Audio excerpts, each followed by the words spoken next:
Welcome to Artisan Mentoring, where we talk about everything Pianocraft and all the questions under the sun when it comes to piano servicing. And Junior had a great question. What's your question? So my question is, I was at a tuning on Monday, and I'm starting to get more experience and try and get my tunings faster. And so I was able to do one pass on an upright in 2 hours. Thing Great. was, yeah, so it's definitely a milestone, Yeah. but I only had time to do it once, and it was really out of tune. And so I'm wondering next time, should I give myself more time to do two passes in one day, or can I get away with only doing one pass on that day and come back next week? Okay. So, first off, I had a situation like this just the other day with a Steinway that was purchased, it sounds like in 2005, and was never tuned. So it was 25 cents flat. And so what I did is I just explained to the customer, and this is the easiest way that I've found to be able to explain it to somebody, is I say, okay, your piano's very far out of tune. Imagine you have a black wall that we need to paint white. As much as I can cake on the first coat, it's still going to bleed through. We are going to need multiple coats to paint this black wall white. We're going to need multiple passes to get this piano into tune. Does that make sense? Yeah, it actually kind of does make sense. So then it's going to be up to you to decide how you want to attack that, whether you're going to want to do that all in one pass, which is kind of hit and miss because the likelihood of string breaking goes up dramatically when you're just going for it in one day, I found. So you may want to give yourself, a couple weeks in between. And there's not a right or wrong, but it's just those are kind of the elements at play. Does that make sense? Yeah, so you give yourself a couple weeks? Yeah, so usually we're usually pretty booked out. So usually we would give ourselves, within the month. We tell them, hey, if you have to come back within the month, it's at a discounted rate.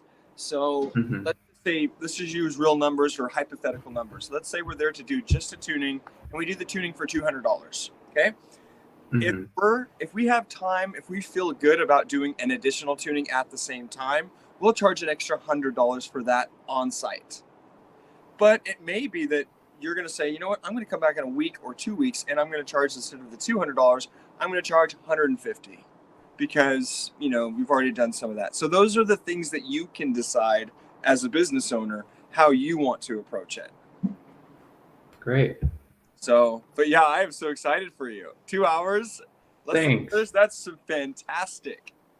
Yeah, I was just going, and you start to get the feel of the piano, and so you could be like, almost in one click, you're really close, and just a little up, and then just push it back down into place. Oh my God. Brilliant, you're doing it. Oh my gosh. Yeah. I'm so excited for you. That's Thank huge. you. It gets so much, it's like it renews your energy when you get to that point, because you're like, okay, and then it just gets easier. Oh, we get a lot of people that come to us.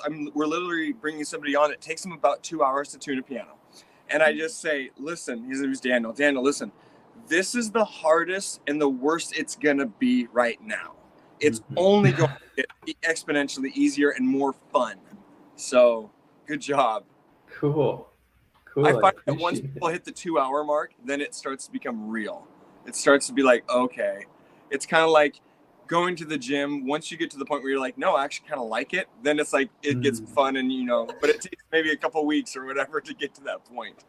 Or years.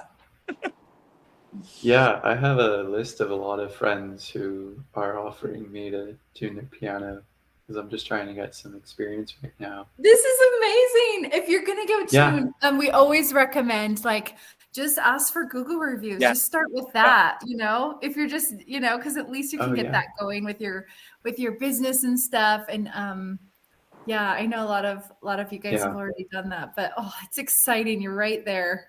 Right there. Yeah.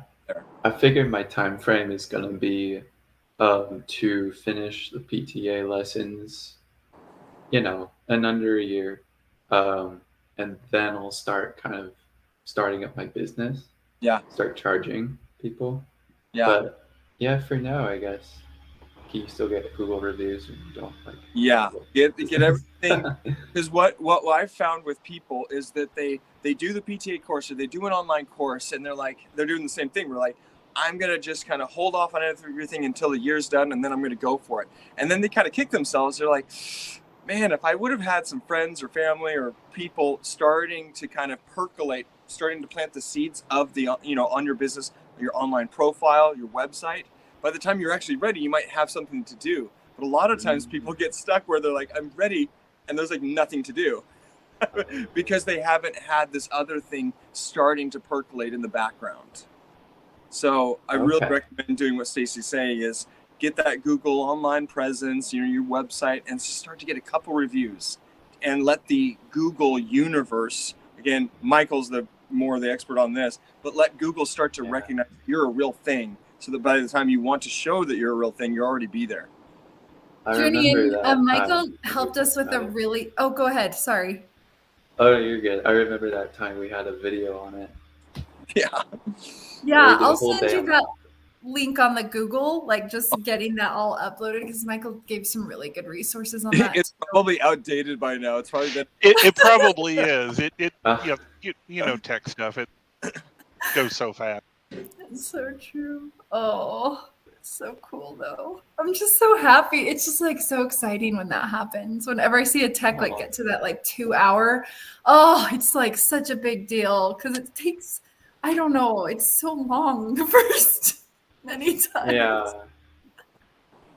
Yeah, I think so much, Stacy. Yeah, the more I tune, I feel like the more questions I have to ask. Good. The more I'm actually like thinking about these things. I think that's one of the reasons why I like having these 3 days a week because that open dialogue as you're journeying. We've actually started to do that within Artisan now, and we have what we call our dailies. So it's the start of the day. It's only a 10-minute like team huddle to go over questions and set expectations and give kudos and stuff like that. So having that rhythm just to push yourself, because it's like you're pushing me and Jonathan's pushing Michael and Justin's pushing Stacy. It's really fun to have that. And so I'm really glad to see you here. I'm really glad to see you. So cool. Thanks, David. Glad to be here. So David, since we were talking about calibration stuff, I saw your stuff. So I thought we would just quickly walk through. So I'm getting ready next week to actually go through the calibration processes on my piano. I started doing the prep work, putting the action back in and just doing some base measurements of seeing where I'm at. And I thought I would share those results today, which I thought everybody would find interesting. Totally. Yes. Let's do it. I did see two things and I'm like, I'm sending good vibes to you because I think there's a little bit of work ahead of you. Yeah, I know there's quite a bit of work just on a couple of different things because one, on the bench after I got all of the stack back onto the frame, the hammer line was all over the place. Yeah. And so I just tried to flatten it out a little bit. Okay. Put it into the piano and I realized it's way too high, as you can see in the photo that I'm sharing. So there's one thing just right away, and a lot of people kind of make the same mistake. The way you have it, you actually want that ledge that you have sitting on the strings, you want that to be below the strings. It's not sitting on the strings. The bottom is sitting on the hammer. That's how high the hammer line is. Oh my gosh. Exactly. So I need to drop significantly that hammer line across. Okay, yeah, that's a good 1/4 inch at least. At least, exactly. So that was the first one. I'll come back to the video. So here, the importance of checking the case parts. So I put the action in and remembering our discussions. Yep. Because you don't want to go through the whole calibration, then have to go back and redo stuff. So I put the key slip on. Okay, that looks pretty good. It looks pretty good, but you can kind of see where the shadow is of the keys. So I think these keys were earlier lower at one point. Yeah. Now, the interesting part is when I took the action out originally, I measured where the key height was with the old felts and stuff, and it was a very high key height of about 65 millimeters. Okay. So it was on the high side. Yeah. This is actually set to around 65, just as a rough set in, and I think it's too high. Well, I'm not seeing, if I'm looking really closely, I don't see if there's any space between the fall board and the key. That's the other thing. Oh. So if I go back here, when I put the fall board in, look how it moves the keys. Oh no. So it's definitely way too high. So I need to pull the action back out, reset the key height down to around 60. Okay. So I wanted to reiterate what you've been telling us. Double check the case parts before you get too far into the project. And most people only check, and I was the same way. Your go-to is to check it with the key slip. And you're like, oh, the key slip, it looks good, I like it, whatever. And usually people forget the fall board, which is actually the most important one. Yeah, the other thing that's interesting, which I don't have a video of, I originally just popped the fall board in and didn't use the screws here on the right and left side of the fall board. And it reacted different. It didn't move all the keys. There was a handful of keys that would move. And you would still, and I don't know whether probably the audio didn't come through. Let me see whether the audio will come through.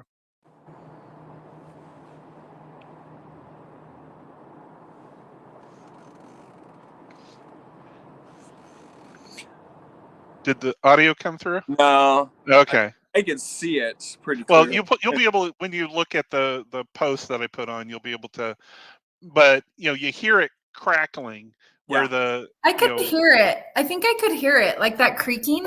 Yeah. Yeah. I think I could like faintly hear it. When I had the screws out of the fall board, or actually I installed the fall board before I put the screws in, it didn't do it as dramatically. But once I set the screws, it locked everything in, because otherwise it would actually, the fall board would push up. Yeah, exactly. So you lock the screws in and then you got the full effect. So yeah, definitely make sure that you do that, because I would have been very unhappy if I would have gotten farther into this calibration process. It's like whenever any of you are kind of showing kind of like these things that are like, oh, this just happened, I'm like just full of joy with it, but not because I'm sad, I'm happy for your plight, but more it just takes me back to like, I remember when I was this age and that happened, and I'm like, you only do it once. And so I look at it like, yes, you just made that, but look at what you have ahead of you and you're going to learn from it. So and you caught it really early instead of I did. It's because we've been talking about it multiple times in the past few months. When we were talking about case parts and just removal of case parts and reinsertion of case parts, and then also in the calibration process. So the other thing, just to show a difference from your piano on the glide bolts. Mm-hmm. So on this piano, it has in the front rail area glide bolts within the key bed, and then in the center underneath the balance rail, it has it on the frame. Got it. So I just wanted to show an example of a different type of setup compared to what you showed on the previous calibration process. And with something like that, Robert, you would only, does it have some on the back end as well, or is it just the middle and front? Just middle and front, and these are basically where the glide bolts sit, and they probably somebody had put some sort of graphite or something that's gotten into the piano or something. I'm not real sure. I can't remember if you have a Knabe or Chickering, but that's a Chickering. It's a Chickering. Yeah, so Chickerings did stuff like that. It's pretty awesome. It was a good idea. But overall, I got to figure out, I'll have to go through and lubricate, because that's the one thing I didn't do. So really it actually works out in my advantage, because I didn't do any of the lubrication. Well, I need to remove the stack off the frame anyway to reset the a base key height, and then I'll be able to do the lubrication of the key bed and the key frame and do all of that. So how do you feel about it all? No, I was very happy that I Good. took your advice and made sure I checked the case parts, because I would have been so unhappy about a week from now. I would have been After a week of heartbroken. regulation, dialing it in and everything, you're just putting it back together, ready to play it. Well, that's the good thing, is that it actually plays pretty well just where I have it. It's just, I know because of the, it hasn't gone through a calibration yet, and it needed one anyway, because I redid all the keys. Yeah. So I you redo all the key bushings, and I had removed and put in all new punching, so it has to go through a full recalibration anyway. It does. So that's my news. There you go. Those are great. It's great. It's incredible, Michael, all that you're doing. It is. And it's like it's September. And you started this in January. Like, that's right. That's right. I forgot about that. It was this year. It's this year you started. Yeah. So I'm looking forward to next week. So I'll bring the action back home. I'll remove everything. Mm-hmm. lower the key height across the board, and which also means I'll have to pull punchings from the front rail because of key dip, and reset all of that from a baseline before we take it back over to the action and set a final key height and a final key dip. That's awesome. Yeah, so next week what I'd like to do is a lot of people don't know what because there's 7 or 9 functions that our little Artisan gauge does and how you can quickly use that. And so I'm going to go over that quickly. It's like, hey, here's how it works. And then hopefully on Wednesday, if I can get Mark to commit to it, I want to do have him join us, and we do kind of a tuning lever kind of an explanation of what makes what, because he's such an expert in that, and to hear what his design concept was for his tuning levers. And then also I'm interested to hear his opinion, because he's opinionated, but he's very gracious and good about it. But I would love to have him weigh in on each of your tuning hammers. What do you like about the Casado hammers? What do you like about the Rayburn hammers? What do you like about this? What makes this? I'm very interested in that, because there's a whole science behind all the tuning levers. And we should actually have Alan join, because I talked to him last night and he says, David, I've gotten to the point, and I don't know if I'm proud of this or not, but I look at every piano like a game of golf, and my tuning hammers are almost like my golf clubs now. He has so many of them, and he kind of looks at the greens and he's like, I'm going to take the Rayburn, or I'm going to take the Fujin, or I'm going to take the Casado today with this one. And I laughed. I'm like, that is, you've arrived, I guess. It does make it kind of fun, though. He'll literally text me which one he's using on what piano. It's really fun. I'm still on the putt-putt course. I'm on the driving range. I'm on the putt-putt course. It's great. Oh my gosh. Y'all, I kind of needed this. I was exhausted today. I didn't have the energy. So I am so glad you all came to the party with this. You guys came going for it. So thank you. That's so true. Fridays can be, I call it Friday finishers, right? Like, it's like, okay, like I'm always tired by Friday. Like, always tired on Friday. But I mean, it's just like, okay, but I got stuff I got to finish before the end of the day. So it's kind of a weird mix of both. It's nice to be able to kind of slow down, have coffee, and have, this is like a break for us, but in a nice, it's a nice break for us, because y'all aren't employees of Artisan. There's a different relationship. And so there's more of a partnership with this. And then there's a partnership with our collaboration with our technicians, but this is kind of fun because it's fellow, business owners and entrepreneurs, and, and it's a fun dynamic. So I like it. So it's revitalizing for both Stacey and I. So I just hope you guys know that. It's really fun. So. So what do you all want? Where are you stuck? I want to know where each of you I'm are stuck. I have a question. Yes. I have a couple of pictures. I'm back. I'm kind of sneaking in on one before I go out of town, Stacy, but anyhow, hope that's okay. You're fine. I have hold your breath while I try and share my screen. Okay. Drum roll, please. I know. Why is it? Okay, let's I know try you can do it. Oh my gosh, I love meeting with you guys. This share button is not. Okay, let's try this. It says share entire screen. Oh, come on. Click on the share entire screen. Can you see anything? Not yet. No. Okay, let's try this too. I feel like we're getting close. Okay, here we go. Yes. Okay, Bingo. so now we see the website.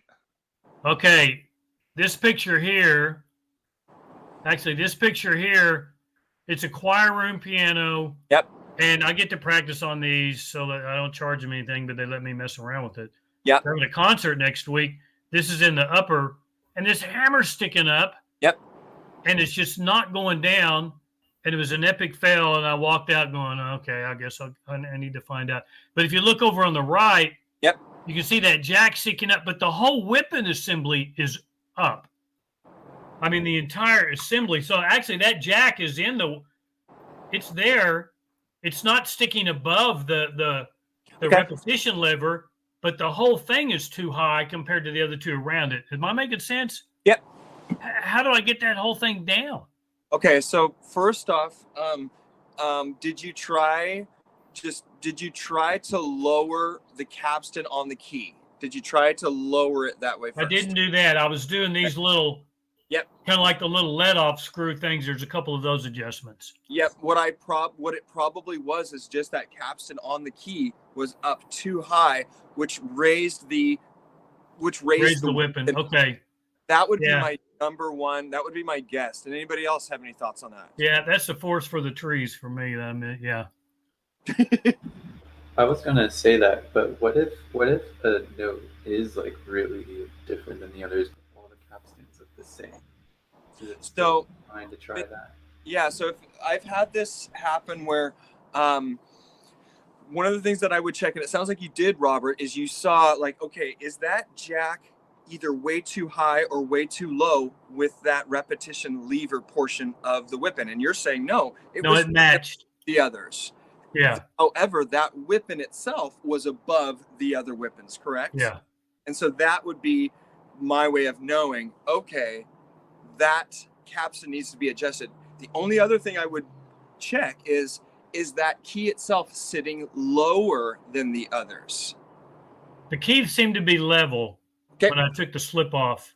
Those were good. I nearly broke the crazy hammer pulling out because I didn't realize it. Yes. And thank goodness it didn't do that. The other thing, and now this is something I can fix. They're not as concerned about this, but there's 3 notes in the middle where I think the jack, when it kicks out, the key repeats 10, 12 times, then boom, it's stuck. So I think maybe the jack is hitting the knuckle and not sliding back under that. Is that? Yeah, it could be that there's not enough aftertouch, so that you may need to go ahead and raise the hammer line up, check your let off, because you're right, that jack may not be able to fully escape and reset. Yes. And so just before we move on from that whipping height, I've had this before where the whipping height, the hammer height is high, but the key is low. And I'm like, what is this? And so fast forward, you pull it out and you can see a lot of times there's some foreign object that's on the back side of the key underneath that key felt that's raising that key upwards like a teeter-totter, lowering it and raising everything above. So sometimes it can be a foreign object in the back. Okay. So some sort of debris or Especially whatever. School situation. So just keep that in mind. But yeah, what it's sounding like is that there's not enough aftertouch. You're playing it and it's kind of going boom, boom, boom. Well, you're playing it and I'm playing those little 3 chromatic notes, B flat, B, C, right there, middle C. great, then boom, B flat sticks. So I'm thinking, talk to me about how it's sticking. Is it like the key goes down but nothing comes up? That's it. That note stuck, and then you can't do it until you pop that jack back under the knuckle. Okay. You can't even pull. I'll pull the action out, and I'll do it kind of with my hand above the hammer, and then suddenly it sticks, and I keep my finger on the key, and you can't pull the hammer up because it's stuck. The knuckle, something is sticking on that jack. Does that make sense? It's going to be one of four things. Ready for it? Okay. One is it's not going to be enough after touch, Okay. not enough escapement. Two, the repetition lever spring is too loose. That means that it's not that when you check, you play the note and put it in a check, that repetition lever is not strong enough to push that hammer back up so that jack reset. Does that make sense? Yeah, it does. And I tightened both of those. Okay. You tighten the spring, the whipping spring? Yeah, the springs. I just took them out of their little string and bent them down a little bit. Okay, so you want adequate lift. The next thing it could be is that you need to wink the jacks.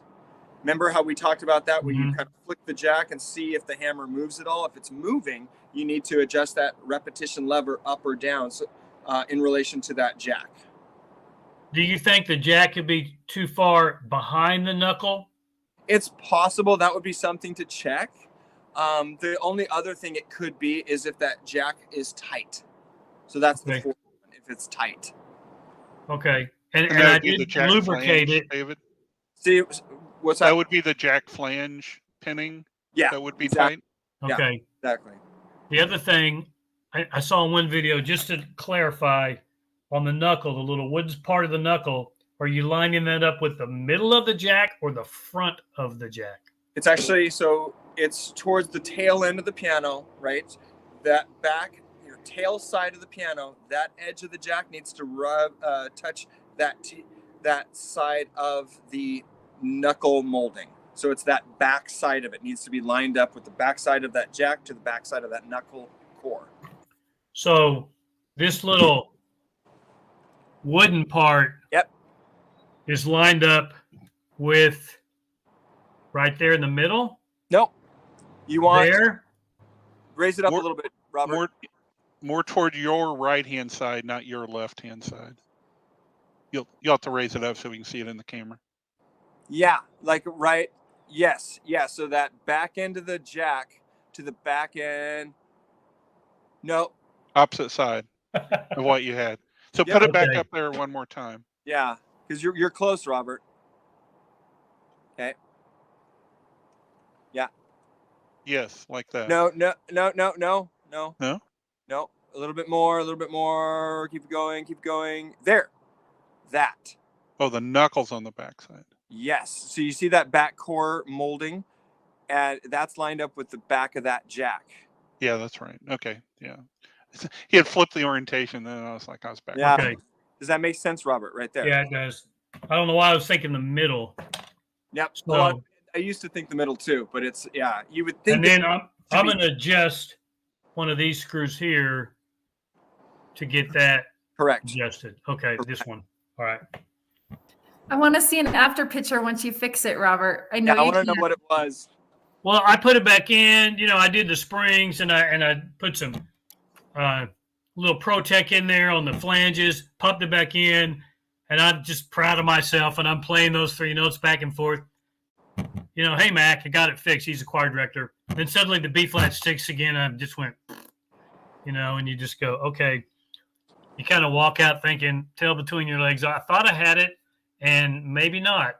And I tried a couple other things, and I still couldn't fix that hammer. So sorry to ramble on, but it was just that's frustrating.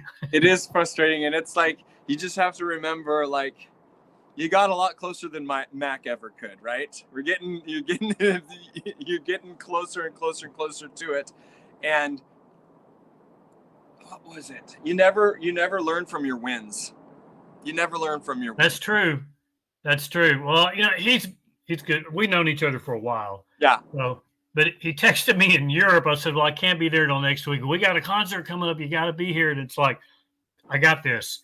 And I was probably, anyhow, I have the weekend, so I will take all those things and there's more than one way to skin a cat, so to speak, and you Robert, just got to find the right way to do it. Over the weekend, Robert, you can go ahead and personally message me in Kajabi, and I'll be available to kind of help walk you through if you have something like that, if I'm available. So, okay, that's a resource that I think somebody had something like that. Was it you, Michael, that one time?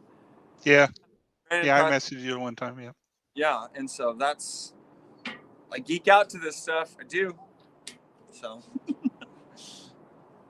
Okay, thank you. Yeah.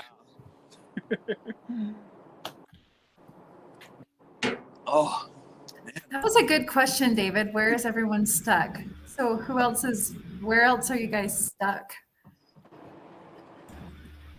I just finished the lesson on Grand Regulation Part 2, so that was like a whole reminder of that big giant thing.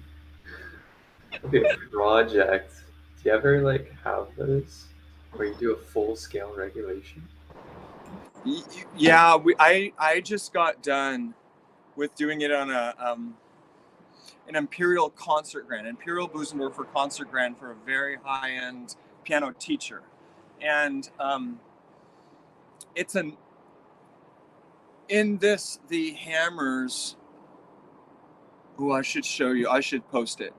In this, the hammers were so bulbousy because of the years of technicians kind of shaping them in a weird way. So I took it to the shop, re-lubricated everything, changed the shape of the hammers to give it more dynamic range and percussiveness. And then I took it into the house and I spent maybe a day or two regulating it. And it was exhausting. I'll just say it's exhausting to do that level of work because the entire time you're mentally focused, there's physicality to it. So it's one of those very rewarding things, but high level of stress when you're doing that level of work, depending on how high level your player is. But yes, we do that, and it happens fairly frequently. And I would just say, to break it into chunks. That's the thing that I have to do every time, even now, 25 years in. So when I first get there, slide the action in. Okay, my mind immediately goes to all the things that need to be done. First off, take a deep breath. I'm going to space my hammers. That's it. Breathe, space my hammers. Great. Now I'm going to pull the action out, flip it around, put it back in so that now I can align my weapons to my hammers. Okay, breathe. I'm doing a good job at each of these things. Now, I'm going to go ahead and space my back checks to the tail of my hammers. Okay, good. Doing that. Feeling good. Then I might go ahead and adjust my jacks to that knuckle core. Okay, done with all that. I've spaced everything. I've aligned everything. It's good. Okay, now I should do the left. No, I'm going to do my key level, a little key dip. Okay, great. Got my foundation. And by this time, I'm halfway there, right? All that's left now is I'm going to do some drop and some let off, check my hammer line, low distance, and then do a little bit of like jack winking and rep spring tension. And then some last little back checking. So just kind of slow down because you're going to want to go just start everything and do everything all at once, and you're just going to get overwhelmed, which is typically what happens.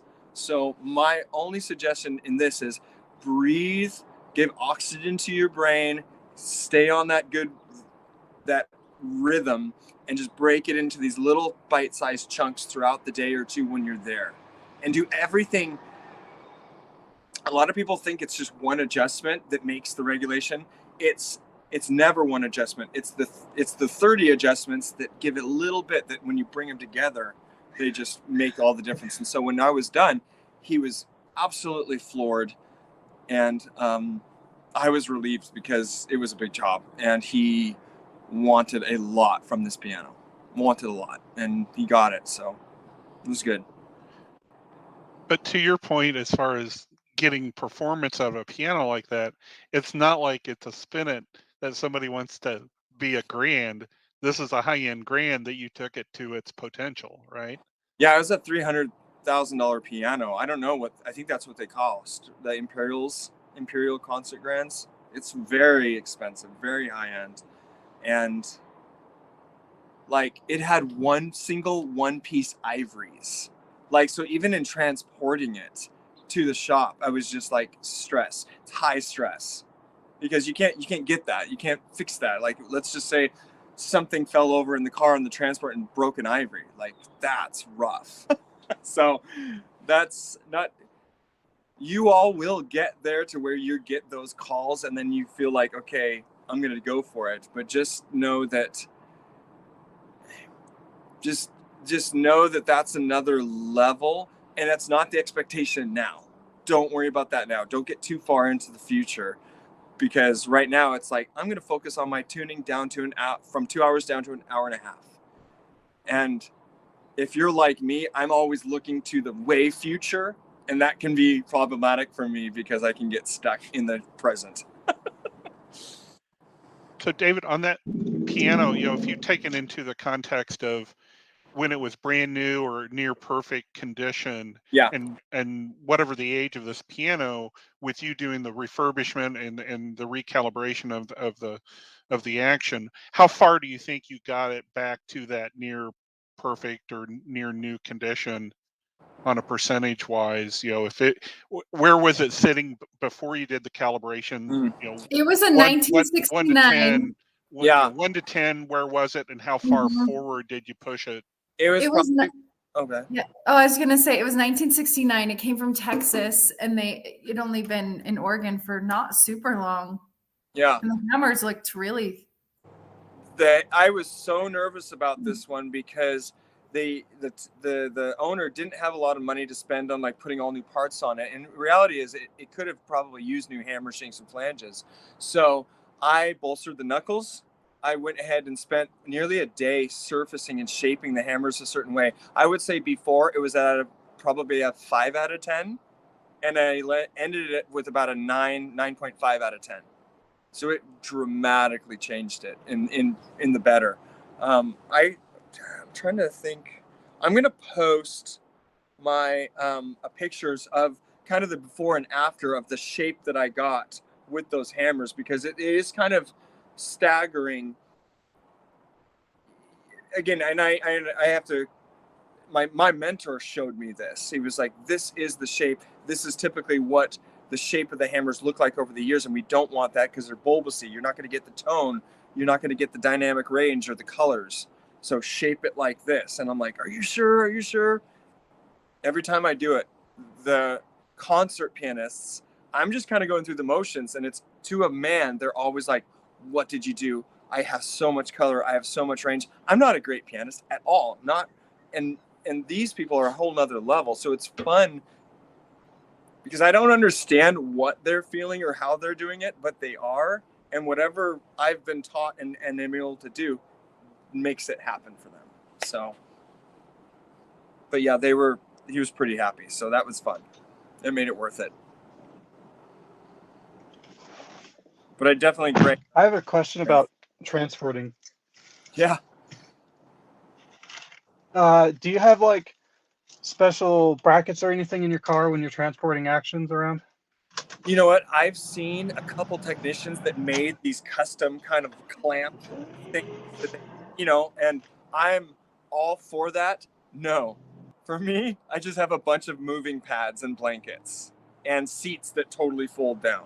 So I kind of do the poor man's way. I'm a big fan, though. Yeah. Yeah. Do you just use the blankets to hold it in place then, so it doesn't move around? I usually kind of wrap it in the blanket, and then I put a blanket on either side just to kind of make sure that nothing's happened. And I've had issues where things have fallen on them, things have chipped, things have broken, and I'm embarrassed to say how much that has happened over the years. So it's like it'll usually be like at the end of the day, I need to put the action in there and stop. I'm just spent, and I get it to the shop and I look down, and maybe the air compressor little thing has fallen on it and broken 3 or 4 things on it. And every time I'm just like, why? Slow down, breathe. I have a tendency to not do that. I have a tendency to just rush. I don't know if it's from my ADHD or whatever it is, but it's a quick, and it's a not thinking past the here and now in the moment. It's just thinking of the here and now. I'm going to throw this in and not thinking further out. So long answer to your question. No, I don't have any bracing systems. I should. In the meantime, I have blankets.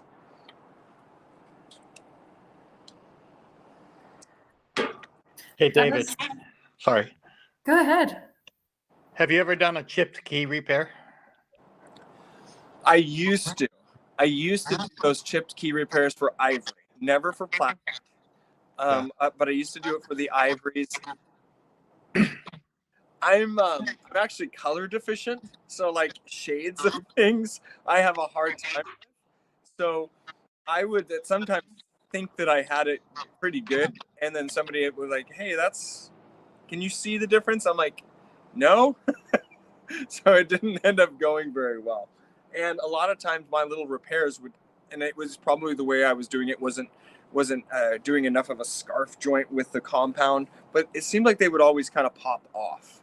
So I stopped doing that and instead started collecting ivory, so that if I had a chip ivory, I would just simply replace the key top itself, ivory key top, with another reclaimed, recycled piece and glue that. Well, I'm doing one, so. Can you show a before and after so I could potentially see what it looks like? Only if it turns out awesome. Okay, perfect. Joel, that's awesome. That's awesome. Yeah, keep a hold of those ivories. They come in handy. You'll find them all the time. We get that a lot, actually. We do. We even have customers that just say, "Hey, I just have this bag of ivories. I just have this stuff. Do you want them? I'll just give them to you." I'm like, "Yeah." So David, one other thing that I'm going to start working on the piano, I didn't get to attend the session on the pedals that you worked on. Yep. I need to review that video, but any recommendations on where to start on? Because I know the damper is very soft. There's no, it doesn't have any tightness to it, so I know it needs to be shored up. Yeah. And then, I know that one of the during the move, one of the felts had come off, that it probably needs to be, maybe I need to create a replacement or see how this is going to go back in and do that type of stuff. But I wanted to see, should I pull the whole lyre off and just kind of refurbish it and look at it off the piano? Yeah, just because I think part of the reason you've come so far, Michael, is because you've not given yourself any outs. You've just been like going through the motions each time. So yeah, I would pull apart the lyre box, which is what that video was. We pulled apart the lyre box, looked inside, replaced felts as needed, lubricated, and then put it back together, and then working your way up. Okay, maybe there's felt or leather or rubbers that are holding those rods that you can either replace or lubricate, and then work your way up then upwards to where they're touching the trap work, replacing felt, leathers, lubricate up there. I would do the whole thing, because that's just one learning experience that you can learn in a safe environment in your home versus in the customer's home. Yeah. It's way more stressful. Yeah, so I'll make sure to rewatch that video and because I figured I would need to remove the lyre structure because of the amount of the felts and stuff being in disrepair. Yeah, no, that's what I would definitely recommend. Chickering, it could be a myriad of ways that they put those things together. I'll try to take some photos for everybody so you can get a good example of, you'll have the video that you did on the Samick, because I assume you did it on the Samick, and then have this as an example as well with some photos. Perfect. Yeah, that way people can see what the inside of that looks like. It'd be nice to see a top view of underneath where the pedals are and how they're put together. Well, I actually have to get ready because I'm leaving here to go back to Phoenix, and I'm going to be doing work down in Phoenix all next week, which I'm excited about. I'm going to try to get a hold of Perny. We're going to be doing some of our calibration using our gauges and talking a little bit more about that, because a lot of people don't understand which is for what and how they can really utilize it. They're like, wait, there's a sharp height portion on this gauge? How does that work? And what would you use that for? And stuff like that. So I kind of wanted to show that, to be honest, because I haven't used all the features since we designed it with Mark. and I need a refresher course on that as well. So we're probably going to do that on Monday, and then hopefully on Wednesday I'm going to get Mark in to talk about all things piano tuning hammers, and we'll see if we can also get everybody to get their tuning levers and just say, hey, what's your thoughts about this? What are you looking for in this? And we can just geek out to that. It'll be like lightsaber talk. Another great thing about that gauge, David, it's a way to learn your measurements in your head for when you want to take the RPT exam. It's true. That's how I learned the measurements, because I kept playing with the gauge. That makes me really happy. That's a good point. That's like really cool. So add that to your advertising.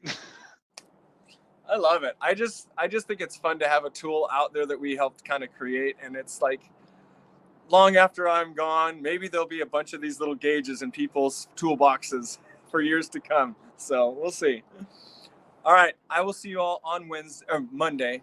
Thank you for being here. To be honest, this has been just such an energetic time. So thank you, and good job, Drinian. Proud of you. And good luck with the ivory, Joel, and Michael with that grand, and Justin. Now you keep going. Keep going, Johnny and Justin and Robert. I'm looking forward, Robert, to see what you come up with over the weekend. Oh, yeah, wish me luck. I big luck. Thanks. All right, I'll see y'all. See ya. Bye. Bye.